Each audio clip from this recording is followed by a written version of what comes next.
Many of you may know that Linda White is the founder and the president of Grandparents for Kids, because it's not just about the moms and the dads, it's about the grandparents also. So, hats off to you. So, Linda, tell us a little bit about Grandparents for Kids. Okay, well, obviously, you don't have to be a grandparent, but does help. And I started this group to have grandparents stand up and start speaking out to protect your grandkids' education. Because a lot of times parents don't have time.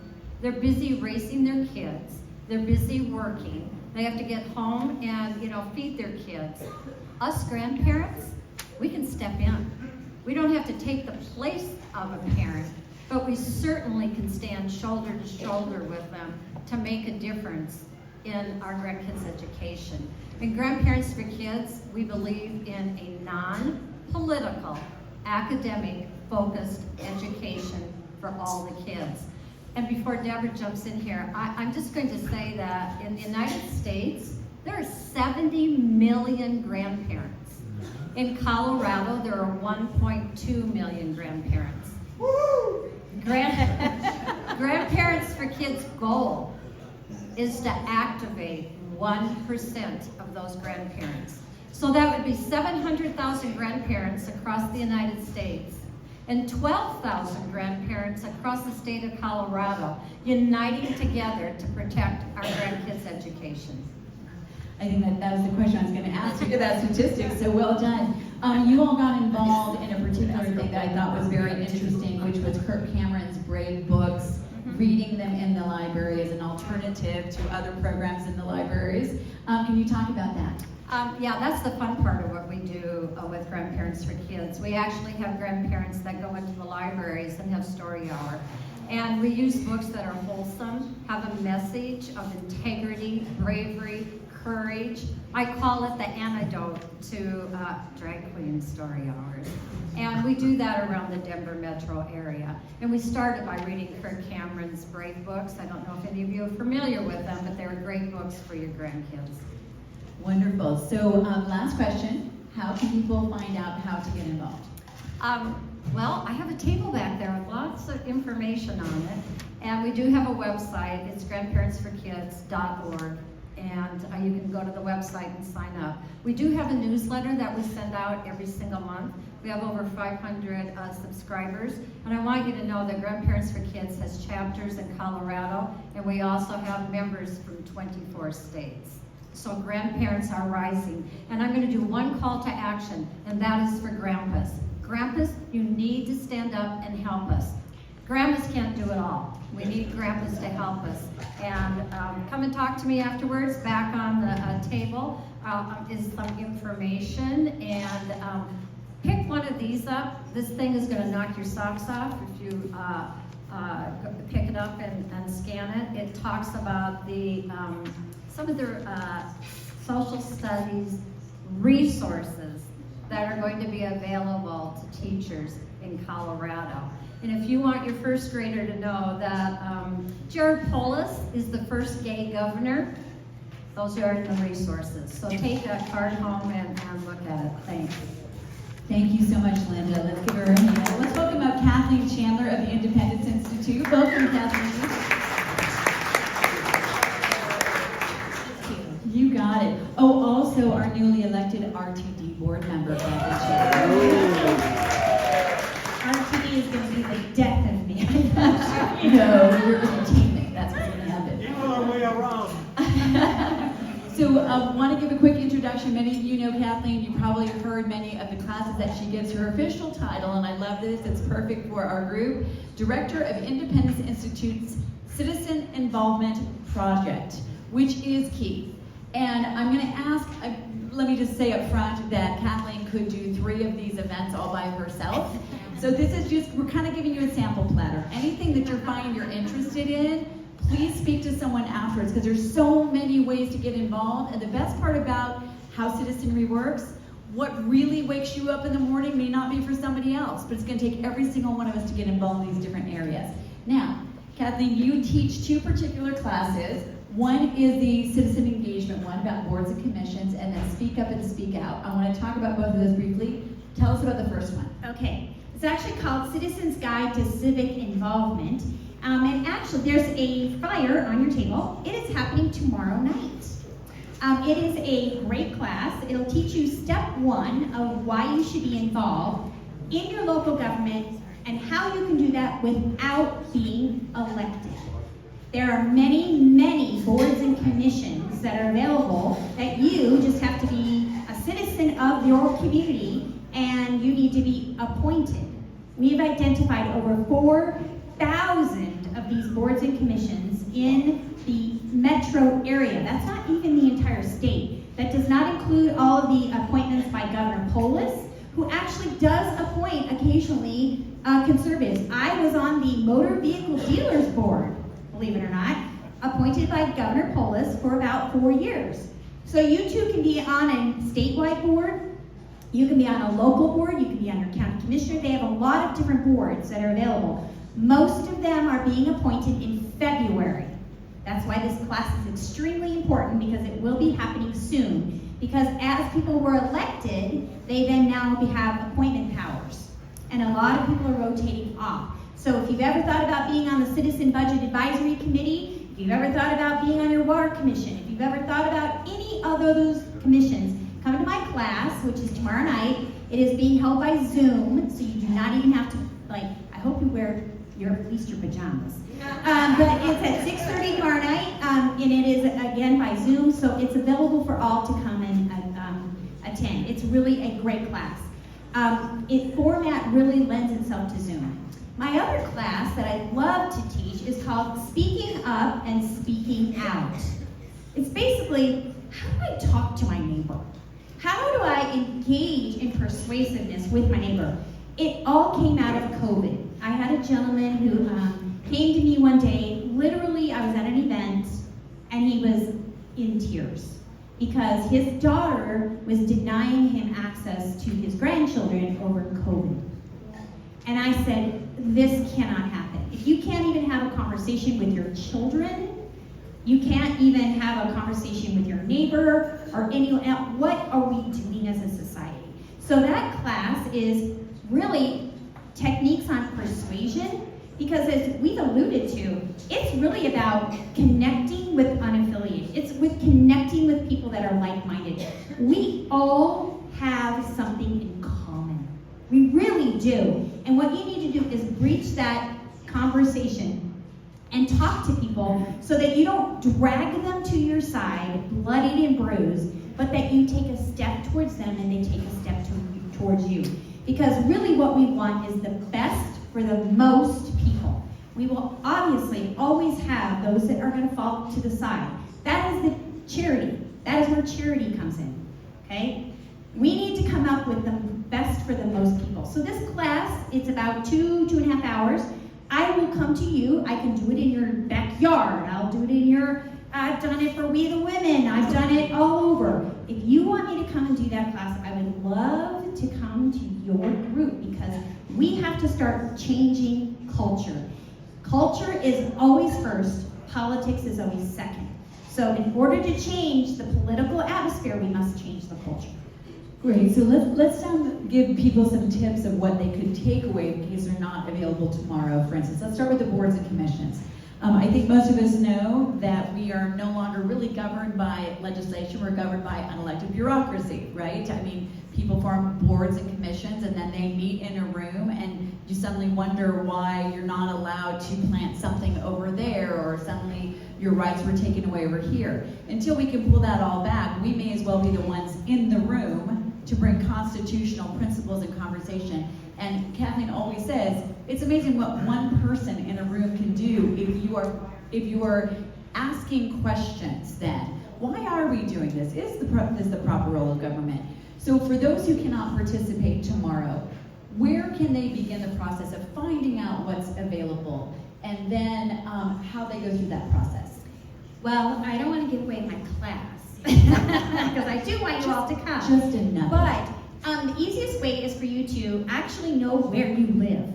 Where do you live? Do you live in a city? Do you live in just a county? I live in unincorporated Arapahoe County, even though my address is Aurora. So people are always saying, well, you should do this in Aurora. I am not eligible to do some things in Aurora. Although Aurora does, because of the overlap, does solicit people that don't live in Aurora to be on certain commissions. But what you need to do is find out where you live and go and search to find out what commissions are available through your city or your board of county commissioners. Usually I ask people to start with their county. That's the best place to do it. So go onto the Douglas County website and look there under boards and commissions. Literally, you can go there, put that in the search bar, and it will list it. I believe there are 20 plus commissions in the county of Douglas. Douglas County has at least 20 plus commissions. From there, you can do all kinds of things. There are actually boards and commissions that are available on your school board. That is a hot topic. If you've ever wanted to get on a curriculum advisement commission, I had a gentleman who came to me and said he's very upset about what's happening with the gender identity in schools with sports. So he got on a sports advisory commission within his high school. You can do that. These are housed by volunteers, 5 to 10 hours a month. I always tell people, your liberty is worth 5 to 10 hours a month. If you're upset about something, you need to go and make a difference. And that means going to these meetings. Now, you don't necessarily need to get on the board, but you could attend those meetings. And as Deborah said, the best thing you can do is ask questions. Questions are the antidote. If you can ask a good question, it causes that person to think, and that's what we're all about. Tagline at Independence Institute is think freedom. Think freedom. People are not thinking about their freedom. They aren't thinking anymore, and we're going to cause them to do so.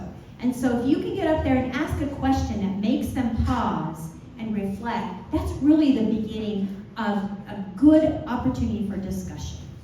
I think that's great. And the reality is, I think most of us who are conservatives, who are constitutionalists, have realized we've gotten to this point where we are in our country because there is one side that lives 24/7 looking at how they can change things, and then we're just living our lives. It's the day where we have to be 24/7 citizens. So there's something that every single one of us can do, and I've heard Kathleen share that many times. When you think about our founding fathers that literally thought they were signing a death warrant, they gave their sacred honor, many of them gave or were willing to give their lives, we can give 5 to 10 hours.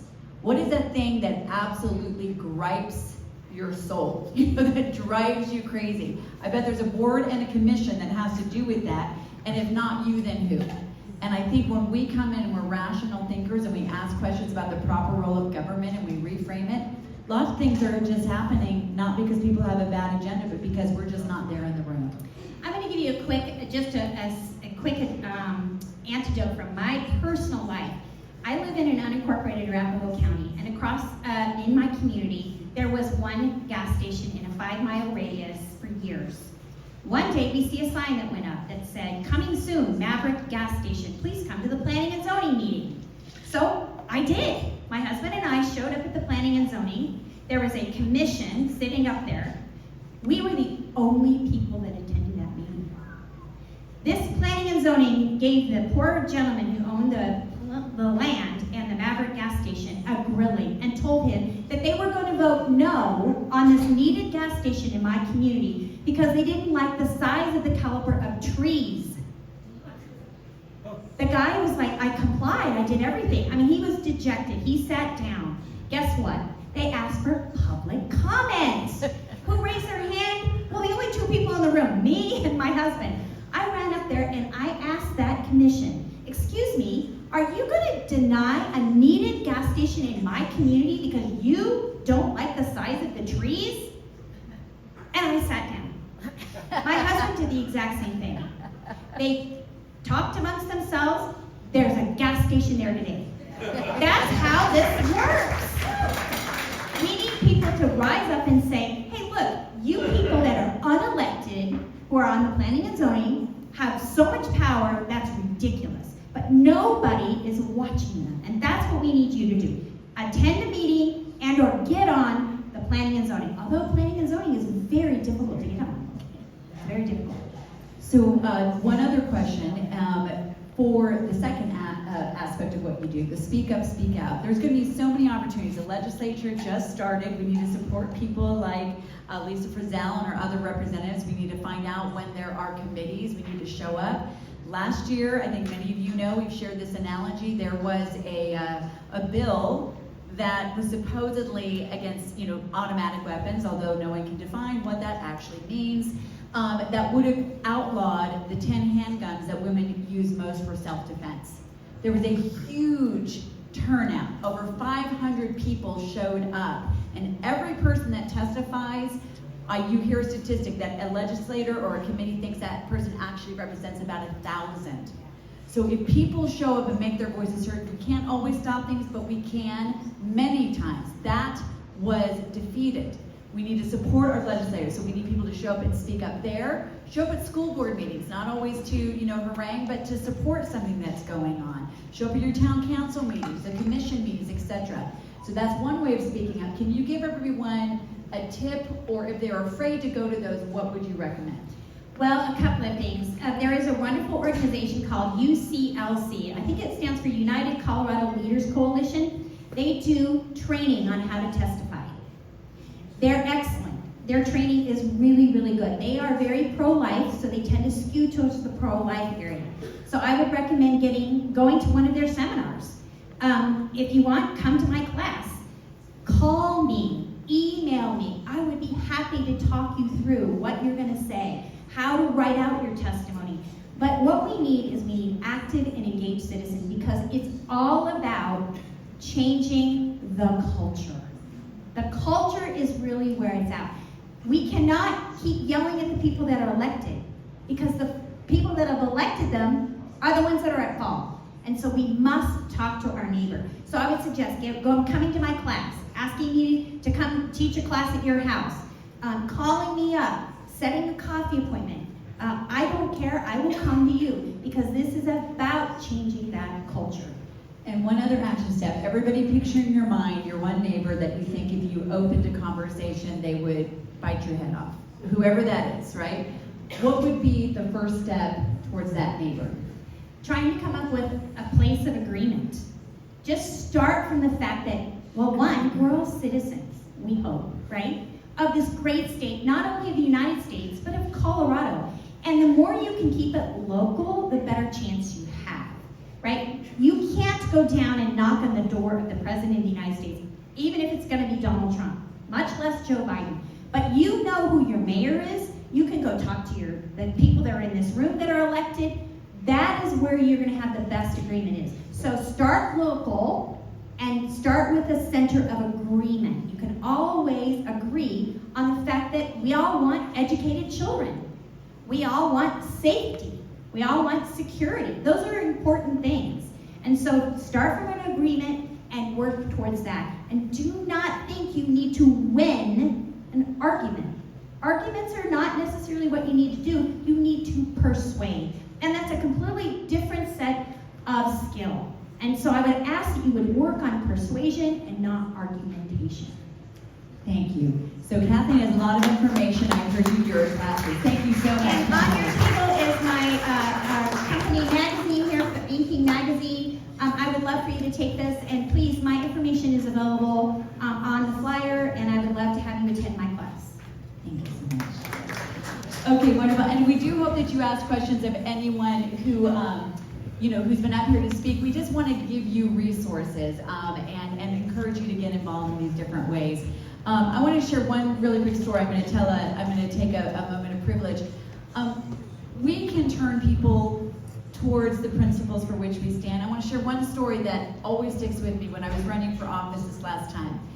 We went to the Colorado Oil and Gas Ball. There was probably only one liberal leftist in the group, and she sat right next to my husband. And she was from the LGBTQ community. She was there from an environmental group. She heard I was running for Congress. When we went out into the hallway to leave, she ran after me, but I want you to see the humanity of what happened. It moves me to no end. She started shaking and tears were in her eyes, and she looked at me and she said, "I'm so afraid if you all win, you're gonna arrest me and my wife." She believed it. with every fiber of her being. And we can be the ones to let people know we are for others. Did I agree with her on many things? No, but I looked at her and I said, I promise you this, the reason why I'm running is because I believe the Constitution protects your dignity. You are of value. And if I'm elected to represent you, or if I can stand for you in some other way, we don't have to agree on everything, but I will stand for your right to live free. Don't look at anybody as though they're not persuadable. At the end of that conversation, she started sobbing and hugged me. And I finally had to disengage because I had to go to another event. But I gave her my card. And if we just remember, every human being really is driven, for the most part, by the same thing. They want to live free. They want to live their lives. And they're not the enemy. I just wanted to share that with you. Let's look at people through a new lens and win them over to freedom. They don't have to agree with us on everything. Okay, now this fine young man standing next to me, or sitting next to me right now, is Dylan Munt. He is the president, is that the correct title? Yes, I'm the co-chairman of the Douglas County Young Republicans. There you go, of the Douglas County Young Republicans. So I don't know how many young Republicans we have here. We will ask what that age group is. Okay, all right. Everybody here, we're young at heart, so it counts. But okay, Dylan, first of all, tell us about Douglas County. There's been this great movement, and by the way, Jack Gilmartin is in the back. He's the head of the Colorado Young Republicans. And this group has done a fabulous job. The Colorado Young Republicans was dormant for a while, and now it is growing like gangbusters. We'll have Jack come another time, but we're talking about Douglas County today. Tell us about when you relaunched, and tell us about the organization. Sure, yeah, so we actually relaunched last July, so fairly recently. What we did was we really had to focus on member recruitment before we went out to help our local candidates. But once we did have enough members, we did want to prioritize going into our local candidates, not just our federal ones. I saw what got me involved was the importance of local politics, not just looking at your US Congress, your president, things like that. I was looking more so at how we can better change our community on a small scale. I know it's something each one of us has much greater of an impact in, and that's why I joined the Young Republicans. I wanted to have a greater impact there and lead that change in my community. The thing is too, is when we did restart, we brought on a lot of really great people into our board. They do a lot there from all across the county. We have people from Highlands Ranch, Larkspur, Castle Rock, Castle Pines, Parker, Lone Tree, people from all across the county. So we have representation from all of our different cities, all of our different areas in the county, and that is one thing I really like about it there. And I think if we keep our club going and we keep bringing in more members, we had a smaller amount of members last election cycle. I know we recently started then, so we were a little bit on the small side. However, now we're increasing our amount of members constantly. I want to say right now we're at approximately 18, 19 paid members, which puts us behind, I want to say 7 to 10 paid members behind the biggest chapter in the state. So our goal is to, by the end of 2025, become either the biggest chapter in the state or be in the contending for that 2 or 3 spots away. That's what I'm looking to do. Well, that's very good. So Dylan, first of all, give us the demographics so we know what is the age group for Young Republicans, and then tell us about yourself, because you give me a lot of hope along with our son and daughter for the future. Tell us a little bit about yourself and what is the age group for Young Republicans? Sure, yeah, so the age group is 18 to 40 years old. Missed it by that much. Just missed it. Everyone under 40. We'll not ask you to raise your hand because then everyone else will know. Go ahead. And how old are you? And tell us a little bit about yourself. Yes, so I'm 18. I'm actually a senior at Chaparral High School right now.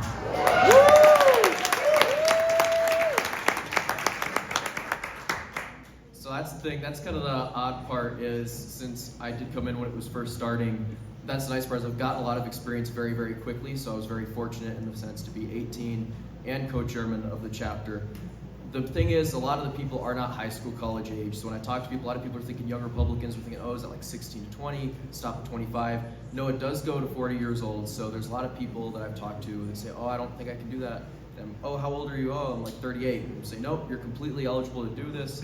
You can join, and we host a lot of fun events. I mean, just this January 20th, we're going to be with Highlands Ranch doing an inaugural honk and wave, 2 p.m. So we're going to be doing one of those. We do a few of those, a few celebratory ones, do door knocking, do other things for candidates. But it's not just things for candidates, we're doing the fun things like the honk and waves and really trying to get out that youth vote and make as big as a difference as we can in the youth vote. Because I mean, that's really what swayed last election, is the youth vote here. All across the country, in Colorado, and a lot of places. I actually interned for the Gabe Evans campaign up north, and that was one thing I noticed, was some of the youth vote was influencing races all across the country. And it's really something we can't neglect, and it's something that I'm pretty hopeful on. We're one of the most conservative generations ever, Gen Z right now. And what's happening is,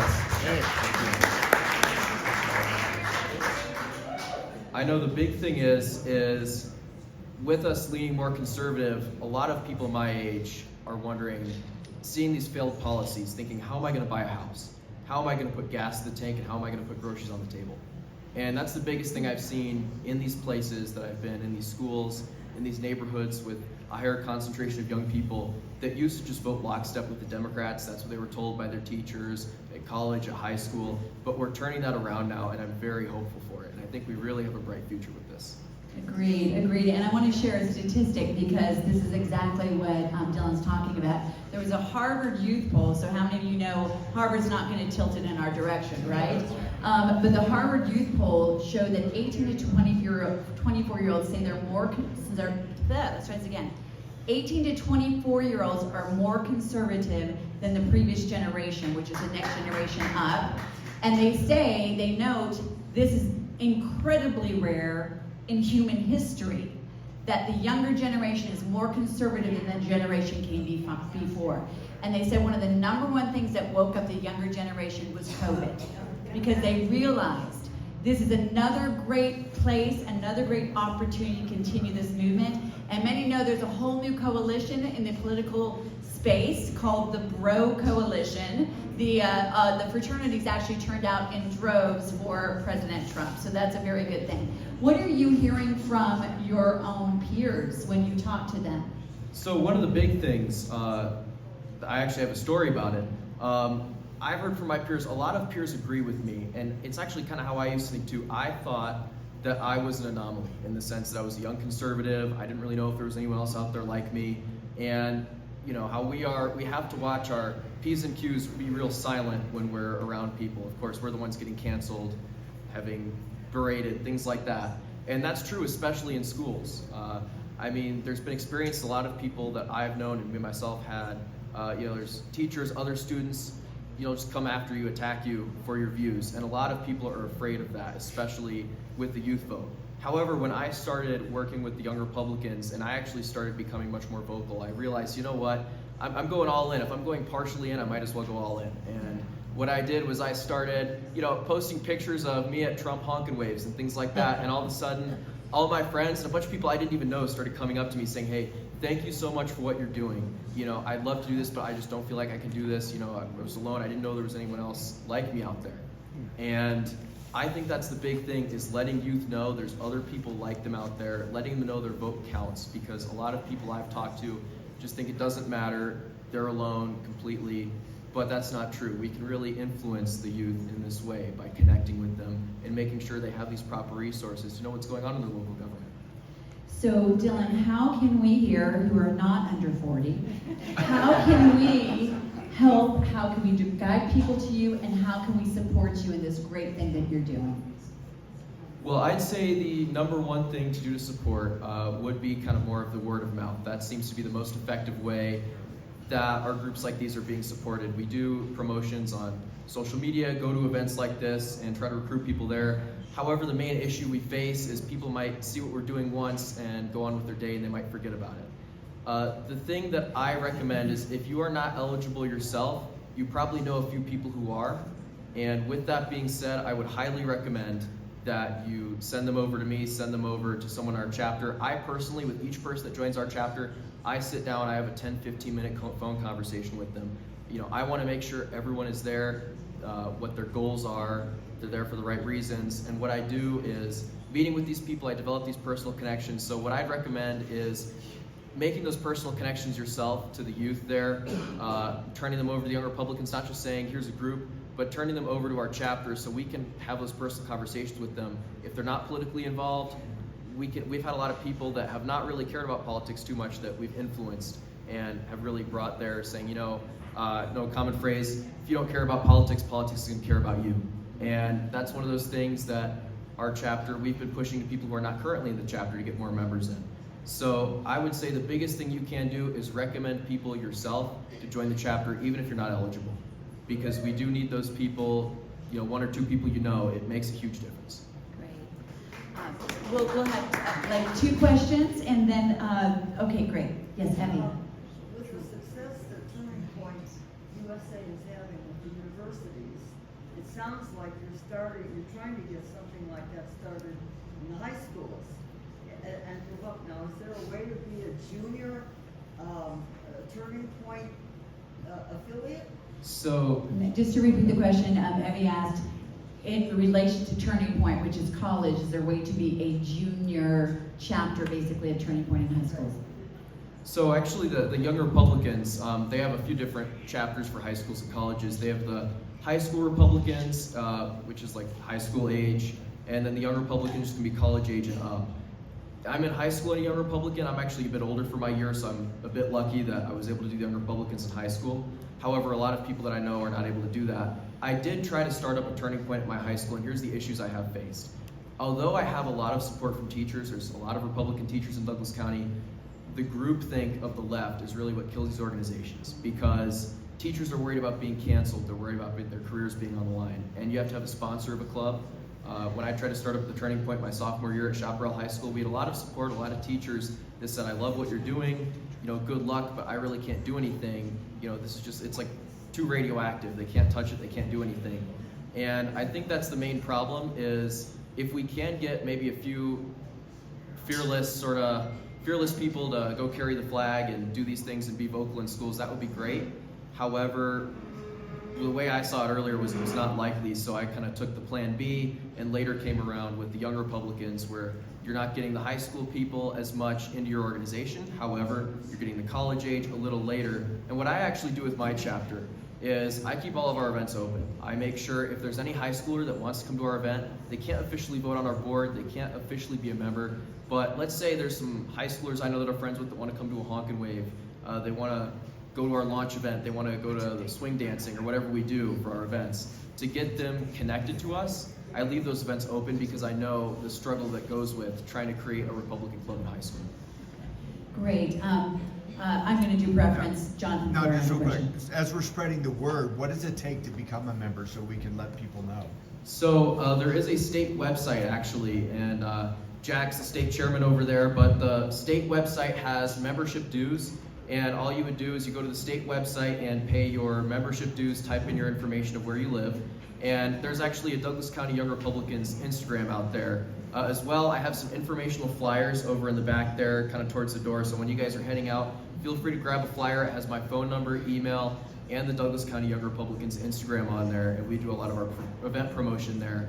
But along with our event promotion, the Instagram acts really well because it has instructions for people who we may not be connecting with face-to-face on how to sign up, a way to connect to me or some of the other people on the board, and get signed up for this. But the main thing is getting to that state link. So if you Google Colorado Federation of Young Republicans, first thing that should come up will be the link for the Colorado Federation of Young Republicans, which is where you would pay your dues to become part of the Douglas County chapter. And we'll post it on the Facebook page once again. Well, let's hear it for Dylan Munn, who's the future